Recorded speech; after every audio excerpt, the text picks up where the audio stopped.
अस्सलाम वालेकुम, hello and welcome Iqbal इंशाल्लाह सर्विसेज। मैं हूं मोहम्मद इकबाल खान एडवोकेट।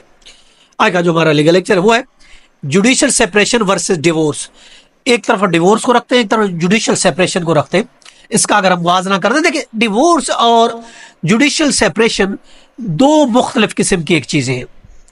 देखिए, जो कि याद रखें, मैरिटल ब्रेकडाउन या इरिट्रीवेबल ब्रेकडाउन हो सकता है मैरिज का।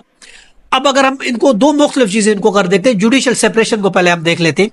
जुडिशियल सेपरेशन देखें, कोर्ट की वो डिग्री होती है जहां कोर्ट दोनों को लीगली तौर पर अलहदा रहने की इजाजत देती है, शादी इंटैक्ट रहती है और दो पार्टियां, दोनों हस्बैंड एंड वाइफ, लीगली तौर पर, कानूनी तौर पर उनको अलहदा रहने की कोर्ट इजाजत देती है। इसको कहा जाता है जुडिशियल सेपरेशन। अब इसके ग्राउंड्स क्या हो सकते हैं? देखिए, क्रूलिटी हो सकती है ग्राउंड, डिसर्शन हो सकता है फॉर एटलीस्ट 2 ईयर, 2 साल से कोई पार्टी छोड़ के चली जाती है, हस्बैंड या वाइफ छोड़ के चली जाती है। और इसके अलावा फेल्योर टू प्रोवाइड मेंटेनेंस, अगर मेंटेनेंस प्रोवाइड करने में नाकाम रहता है, खासकर हस्बैंड के बारे में होता है कि वो बीवी को मेंटेनेंस नहीं प्रोवाइड कर सकता, और इसके अलावा एडल्ट्री अगर वो करता है, तो ये खासकर ये मेन ग्राउंड है जिस ग्राउंड पर आप जो है जुडिशियल सेपरेशन अप्लाई कर सकते हैं।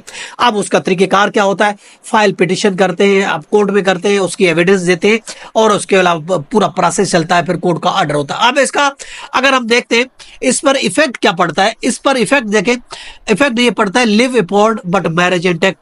आप अलहदा तो रह सकते हैं मगर शादी मौजूद रहती है, शादी खत्म नहीं होती। और इसमें आपके इनहेरिटेंस राइट्स भी आपको मिलेंगे और इसके अलावा आप दोबारा शादी भी नहीं कर सकते। इसका इफेक्ट ये होगा क्योंकि आप शादी में मौजूद होते हैं, शादी आपकी इंटैक्ट होती है। अगर हम बात डिवोर्स की करते हैं तो डिवोर्स देखें कि लीगली मैरिज टर्मिनेशन है, कानूनी तौर पर शादी को टर्मिनेट करने का, डिसॉल्व करने का एक कानूनी तरीका है जिसको हम डिवोर्स कहते हैं। अब इसमें तलाक हो सकती है, तलाक जो है वो हस्बैंड दे सकता है, वाइफ भी दे सकती है अगर उसका डेलीगेशन पावर है, या फिर कोर्ट के जरिए वो डिवोर्स ले सकती है, खुला भी ले सकती है, या फिर जुडिशियल सेपरेशन अगर हम बात करते हैं। देखिए, जुडिशियल सेपरेशन मुस्लिम के लिए नहीं है, judicial separation only for the Christians के लिए होते हैं। क्रिश्चियन को अलावा जुडिशियल सेपरेशन, मुस्लिम के लिए जुडिशियल सेपरेशन का कोई कंसेप्ट नहीं है, कोई कानून नहीं है। मुस्लिम अगर हैं या तो फिर वो डिवोर्स लेंगे, खुला लेगी, या फिर एक साथ रहेंगे। अगर बीवी साथ नहीं रहती तो उस सूरत में हस्बैंड के हकूक अदा नहीं करती तो फिर मेंटेनेंस के काबिल भी नहीं रहती। ये था हमारा आज का लीगल लेक्चर। इसके साथ इजाजत कर, फिर मिलते हैं। अल्लाह हाफिज़।